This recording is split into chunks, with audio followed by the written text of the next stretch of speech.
abduction happened in Salt Lake City.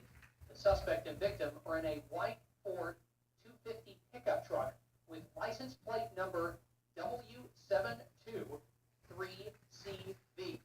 The suspect is the child's father. The state's Division of Child and Family Services was serving a warrant to take the child when the father left with him.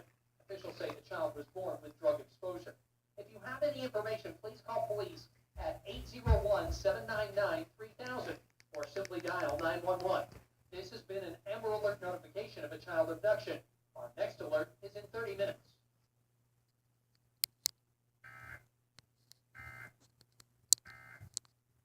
And that's it for the child abduction emergency.